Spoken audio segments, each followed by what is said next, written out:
ભાવનગર શહેરના ધોધા ચકાતનાકા વિસ્તારમાં એક કાર ચાલકે લારી ધારક વૃદ્ધને અડફેટે લેતા ગંભીર અકસ્માત સર્જાયો હતો. આ અકસ્માતમાં ઇજાગ્રસ્ત વૃદ્ધને સારવારથી એસટી હોસ્પિટલ ખસેડવામાં આવ્યા છે.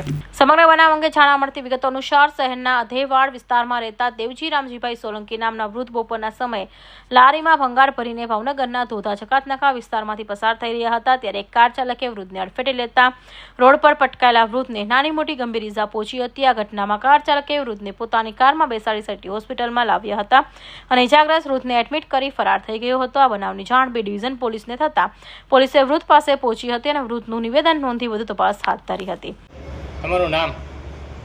દેવજીભાઈ રામજીભાઈ સોલંકી. શું બનાવજો? ગામ અધેવાડા. શું બનાવજો કાકા? બનાવજો ગાડીમાં ભટકા. કઈ જગ્યાએ? અહીં જગાત નાખે ઘોઘા જગાત. તમે શેમાં હતા? કઈ ગાડી? લારી લઈને આવતા. કોની હારે ભટકાણ? એ વાંહેથી એને ભટકાડે. કઈ ગાડી હતી? ફોર વ્હીલ હતી. ક્યાં ક્યાં ઈજા થઈ? બીજા બધા કડી કંઈ પસાર લાગ્યો ને વિકાસ. બીજે કાનમાં લોહી પડવાનું. આ વિશે પોલીસ ફરિયાદ કરી? અહીં આવ્યો કરી અત્યારે? ફિરોજ મલેક, ભાવનગર.